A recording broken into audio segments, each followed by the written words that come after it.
prepared earlier on Jubilee's promise of the provision of free secondary school education. Take a look. As we arrive at Sigalame Boys High School, Nibusia County, it's apparent that we are at a busy learning environment. Even with the sound of the chirping birds, students are busy in class with the Form 4 candidates preparing for their NDA exams.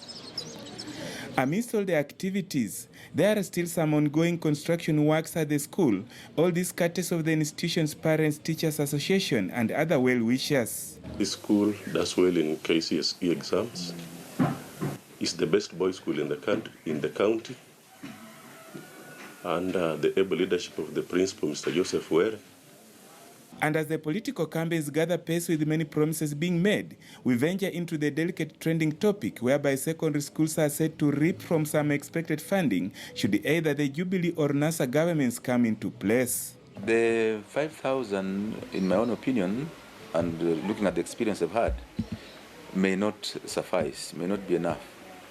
We shall be forced to look for other avenues like income-generating projects, which we already have some, well-wishers, donors, so that to supplement that. Both Jubilee and NASA leaders have promised some bit of funding to schools that will go towards the free secondary education should they form the next government. But according to the stakeholders in the sector, implementation might prove to be a major issue here. We appreciate the government's input. Of course, it's with quite a number of challenges also. Disbursement of the funds that the government promised also don't flow in as expected. And that's an issue on our side of budgeting and procurement of goods and services. Loosely calculated, each student stands to receive a total of Kenya shillings 5,000 per term as funding from the government. But how sustainable is this figure? The principal of St. Joseph's Boys National School in Trans Nzoia County, Peter Obwogo, states, we are talking about free education in secondary school. I know a lot of discussions have been made, but the wearer of the shoe knows where it pinches most. Can we get back to the school equipment program, where an assessment is made in the school by the government to determine how many textbooks we require, how many exercise books do we require? According to Obwogo, even the national schools that were elevated to the status 2 years ago by the government are still struggling financially when it comes to infrastructural development. As national schools, we are really suffering. This is a boarding school, and we want to appreciate the fact that the government, even today, is offering all the tuition activities in the school. If the parents do not pay, is it sustainable? I want to thank them for the infrastructure money which they gave us. We were told that was the first tranche.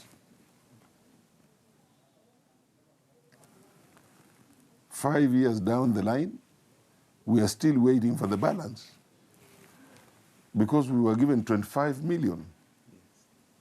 We used it. There is a balance of 23. But even with the stakeholders lamenting over their non-involvement in the expected rollout of the new education program, they are all in agreement that the recent changes initiated in the sector are good for the country. How I wish we were in a boardroom where I was being asked, what is it that we can be able to do in order to sustain this? He has brought sanity in the education sector. When I use the word sanity, it is self-explanatory, and every Kenyan knows for himself or ourselves that actually our education system was going down to the dogs. What I would wish to advise is, can a consultative meeting be held with the stakeholders and particularly involve, one, the school management? Even with promises by politicians that they will introduce free secondary education if Kenyans support them during the August polls, investigations by KTN News has established that this might just be another drop in the ocean, and parents will still be required to chip in for their children in school. Robert Wanyonyi, KTN News in Busia County.